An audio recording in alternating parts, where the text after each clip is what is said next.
नमस्कार, हिंदुस्तान न्यूज में आपका हार्दिक अभिनंदन। मैं डॉक्टर रेखा एक बार फिर हाजिर हूं इस हफ्ते की कुछ बड़ी खबरों के साथ। दिल्ली के लाल किले के पास कार धमाका, मासूमों की जान गई, कई घायल।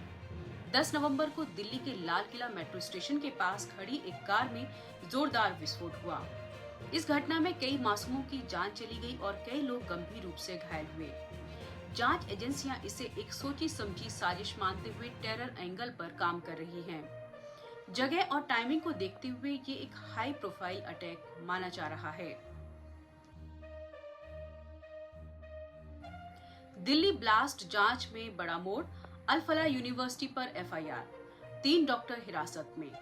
जांच तेज होते ही नई एफआईआर दर्ज की गई है।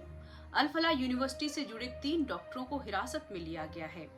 जांच एजेंसियों को शक है कि इस यूनिवर्सिटी से जुड़े कुछ लोग एक व्हाइट कॉलर टेरर मॉड्यूल चला रहे थे। आरोपियों के घरों और हॉस्टल की छानबीन जारी है। फरीदाबाद में 3000 किलो विस्फोटक बरामद, दिल्ली धमाके से कनेक्शन।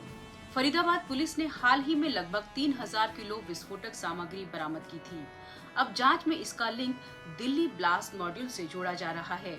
इस बरामदगी ने पूरे केस की दिशा बदल दी है और राष्ट्रीय सुरक्षा एजेंसियां अब बड़े नेटवर्क की तलाश कर रही हैं।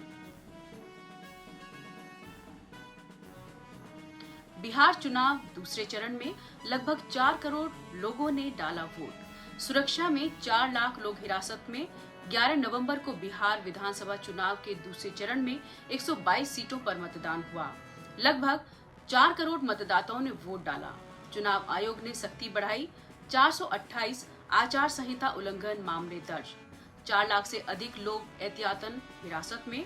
मतदान शांतिपूर्ण लेकिन हाई सिक्योरिटी माहौल में संपन्न हुआ। आरजेडी की करारी हार, लालू परिवार में राजनीतिक घमासान। नतीजों में आरजेडी को बड़ी हार मिली, जिसके बाद पार्टी में अंदरूनी विवाद खुलकर सामने आ गया है। लालू यादव की बेटी रोहिणी आचार्य ने राजनीति छोड़ने का ऐलान किया और अपने ही परिवार पर गंभीर आरोप लगाए। आरजेडी की हार के बाद परिवार और पार्टी दोनों में असंतोष साफ दिख रहा है। एनडीए का प्रचंड बहुमत, सरकार गठन को लेकर चिराग पासवान और नीतीश कुमार की मुलाकात। नतीजों के बाद एनडीए को स्पष्ट बहुमत मिल गया है। सरकार गठन की तैयारियां तेज हैं और इस बीच केंद्रीय मंत्री चिराग पासवान नीतीश कुमार से मुलाकात करने पहुंचे। दोनों के बीच मंत्रालयों और गठबंधन की संरचना को लेकर अहम चर्चा हुई। और मैथिली ठाकुर की ऐतिहासिक जीत, बिहार की सबसे युवा विधायक बनी।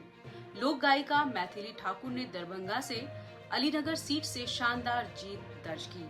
उन्होंने अपने प्रतिद्वंदी को 11,700 से अधिक वोटों से हराकर इतिहास रच दिया। 25 साल की उम्र में वे बिहार विधानसभा की सबसे युवा विधायक बन गई हैं। उनकी जीत को जनता का प्यार और युवाओं की उम्मीद माना जा रहा है। फिलहाल इस बुलेटिन में इतना ही। अगले हफ्ते फिर मिलेंगे कुछ और बड़ी खबरों के साथ। तब तक अपना और अपनों का ख्याल रखिए। जय हिंद।